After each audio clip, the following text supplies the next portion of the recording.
Only ఒక వైఎస్ఆర్ కుటుంబానికి సాధ్యం మంచి చేయడం కానీ వాళ్ళ మాదిరి తెలుగుదేశం వాళ్ళ మాదిరి అరాజకం లేదు. ఇక్కడ 5 ఏళ్ల ప్రభుత్వంలో అరాజకం అనేది లేదు.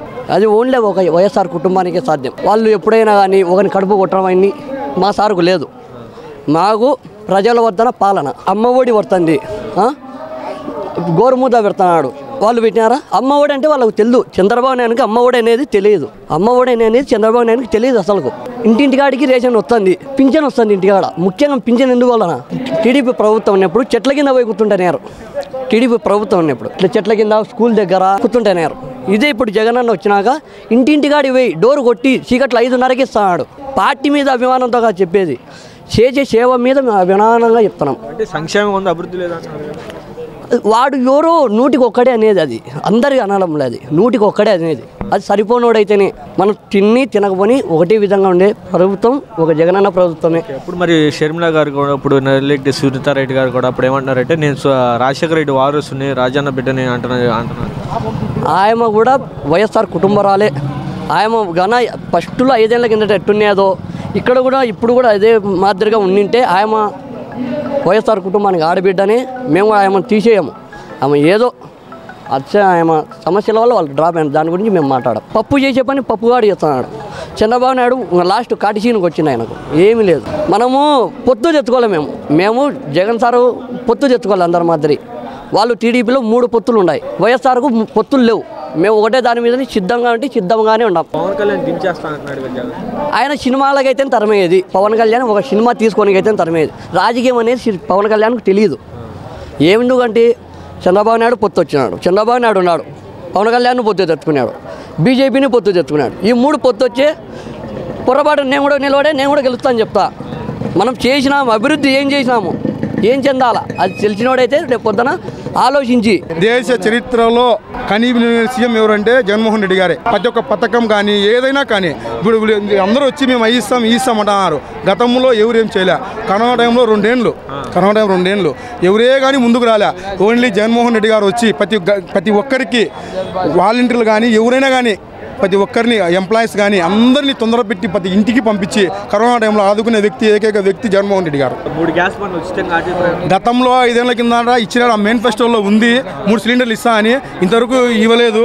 మళ్ళీ అదే చెప్తున్నాడు. ఇస్తారా లేదా అని తెలియదు.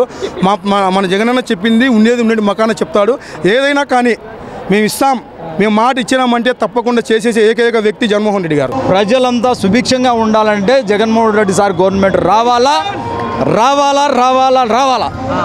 మరి ఇప్పుడు షర్మిల గారు కూడా నేను రాజన్న బిడ్డనే, రాజన్న వారసుని, ఆమెకున్ని విలువలు పోగొట్టుకునే దానికి ఆమె పనికిరాని వ్యవహారం అంతా నెత్తినేసుకుంటాను తప్పక ఆమెకు ఏమీ కానీ ఉన్ని విలువ పోగొట్టుకుంటుంది ఆమె అంతే. సూపర్ ఉంటుంది, సూపర్. జై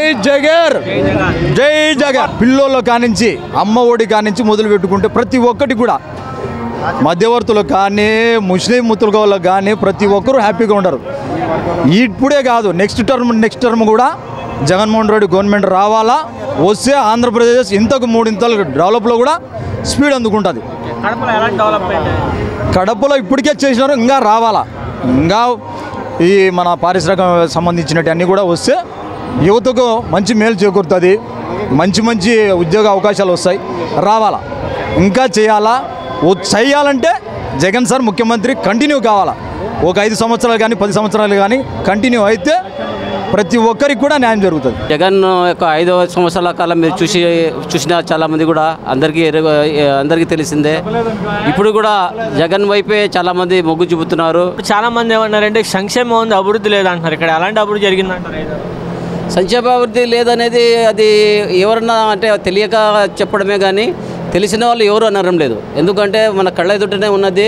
మరి చదువు పరంగా కానీ లేదా మెడికల్ పరంగా కానీ లేదా బీద వాళ్ళకి చేసే సహాయం వల్ల కానీ మరి చాలామంది ఇప్పుడు పేదవాళ్ళు కూడా రేటు కూడా తగ్గింది.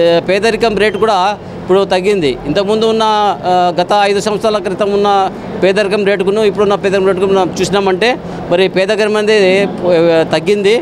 వాస్తవం ఇది కూడా. జగనన్న కూడా మరి రాజశేఖర రెడ్డి కొడుకునే, మరి షర్మిల కూడా రాజకీయ బిడ్డనే. మరి రాజశేఖర రెడ్డి బిడ్డ అనేది ఇప్పుడు మాత్రమే ఇక్కడ ప్రజల్లోకి వచ్చినారు. కానీ జగన్ రెడ్డి అనే అతను గత 11 సంవత్సరాల నుంచి ప్రజల్లో ఉన్నాడు. మరి ప్రజల్లో ఉన్న అతనికిను తర్వాత ఇప్పుడు వస్తున్న వాళ్ళకి కొంచెం తేడా ఉంటుంది. ఈరోజు సంక్షేమ పథకాలు మేనిఫెస్టోలో విడిచినారు.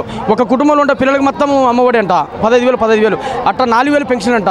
ఇంకా 50 సంవత్సరాలు అట్లా చెప్పుకుంటూ పోతే అది కాదన్నా. ఎందుకంటే మేనిఫెస్టోలో చెప్పినదే జగన్మోహన్ రెడ్డి గారు ఖచ్చితంగా చేసినారు, ఖచ్చితంగా నెరవేరుస్తారని చెప్పి ఈ సమయంగా తెలియజేస్తున్నాను. మీడియా మిత్రులుగా చెప్తున్నాను. చెప్పండి. అంటే ఇప్పుడు చంద్రబాబు నాయుడు కూటమి వస్తున్నారు కదా, బీజేపీ కూటము ఇంతకుముందుగానే వచ్చినారు. ఎంతమంది వచ్చినా కానీ ఈయన సింగిల్గా వచ్చి గాన 151 స్థానాలు గెలిచినాడు. ఈసారి ఖచ్చితంగా 175 స్థానాలు గాన ఈయన కొడతాడని నేను చెప్తున్నాను. ఎందుకంటే నేను పార్టీలో బేడబుడదం కమ్యూనిటీకి నేను జిల్లా అధ్యక్షుడిగా పనిచేస్తున్నాను, మరియు వైఎస్ఆర్ పార్టీ జనరల్ సెక్రటరీగా పనిచేస్తున్నాను. దాని గురించే కాదు, ప్రజలకు చేసిన మేలుని మేము చెప్తున్నాం. మా కమ్యూనిటీ గాన ఈ ఆంధ్రప్రదేశ్లో క్యాబినెట్లో ఆమోదం తెలిపి ఎస్సీగా ఉండాలని కేంద్రానికి పంపించినారు. అట్లా అనేక కార్యక్రమాలు ఎస్సీ బీసీలకు మేలు చేసిన ప్రభుత్వం ఇది తప్ప వేరేది లేదు. అంత మెజారిటీ భారీగా మెజారిటీ రావడం అంటే అంత తేలికైన విషయం కాదు. వీళ్ళు అంతకుముందు ఏం చేశారని ఇంత భారీ మెజారిటీ వస్తుంది? జగన్ చేసిన తప్పేంటి, వీళ్ళు చేసిన ఉప్పేంటి? అంతకుముందు ఏదైనా చేసి ఉంటే అందుకనే ఈయన సైడ్ చేసి చేశారు రానొచ్చు. అంతా ఈ ఈవీఎంల మాసండి ఏదో తేడా జరిగిందిలే కానీ లేకపోతే అంత తేలిగ్గా అయ్యే వ్యవహారం కాదు. దానికి తోడు అసలు మన రాష్ట్రంలో చాలామంది పల్లెటూరులో కూడా ఎవరికి కూడా బీజేపీ ముద్ర ఏంటంటే తెలియదు. అలాంటిది బీజేపీకి 7 సీట్లు రావడం ఏంటి? అది కూడా భారీ మెజారిటీ ఏంటి? పురంధేశ్వరి 2 లక్షల మెజారిటీలా? ఇది సాధ్యపడేదే కాదు. అసలు జగన్ చేసిన తప్పే లేదు. జగన్ కూడా చాలా వరకు పేదవాళ్ళకి చాలా డబ్బులు ఇచ్చాడు, అన్ని రకాలుగా బాగానే ఉన్నాయి చెప్పుకోవడానికి కూడా. పోనీ వీళ్ళు ఇంతకుముందు చేసి ఉంటే వీళ్ళు చేశారా బాబు, వీళ్ళు ఈయనకంటే గొప్పగా వాళ్ళు చేశారనుకోవచ్చు. కానీ వాళ్ళకంటే గొప్పగా ఈయన చేశాడు. అన్ని సీట్లు అయితే ఒకవేళ ఓడిపోయినా కానీ ఒక 40-50 సీట్ల తేడాతో ఓడిపోవాలి. 10-11 స్థానాలకి పరిమితం అవడు. నువ్వు ఏ పల్లెటూరులో అన్నా 10 మంది కూర్చున్న చోట, 15 మంది కూర్చున్న చోట కంపల్సరీ 10 మంది వైసీపీకి చెప్తారు తప్ప టీడీపీకి ఎవరు చెప్పరు. ఎక్కడుంది అసలు ఈ టీడీపీకి అయిపోయింది పార్టీ? పవన్ కళ్యాణ్ అంటే పవన్ కళ్యాణ్ కొంచెం తిరిగాడు. పవన్ కళ్యాణ్ కూడా అన్ని సీట్లు రావటం నాకైతే కలగానే ఉంది. రాదు పవన్ కళ్యాణ్ 21 సీట్లు 21 సీట్లు గెలవడం అంటే మామూలు విషయమా? బీజేపీ 21కి 7 సీట్లకి 7 సీట్లు గెలవడం మామూలు విషయమా? అసలు బీజేపీ సింబలే తెలియదు ఎవడికి. మన ఆంధ్రాలో అసలు ఏపీలో ఉందా ఎక్కడన్నా బీజేపీ? అంతకుముందు పోనీ గెలిచిన ఉన్నాయి, ఆ దాఖలాలు ఉన్నాయా? ఎంత వ్యతిరేకంగా ఉన్నా కానీ కంపల్సరీ 50-60 సీట్లు జగన్కి ఎట్టి పరిస్థితులు వచ్చాయి. ఇంత దారుణంగా అయితే ఓడిపోయే అవకాశం లేదు. ఎంత వ్యతిరేకం ఉన్నా కానీ 175 సీట్లలో కనీసం ఒక 70-80 సీట్లు పక్కాగా వచ్చాయి. అసలు కనీసం ఎంత తీసేసినా ఒక 50 సీట్లు వచ్చాయి. ప్రతి పేదాడు ఇప్పుడు జగన్ ఉన్నట్టయితే 25,000 వచ్చాయి. నాకు సింపుల్గా చెప్తున్నా.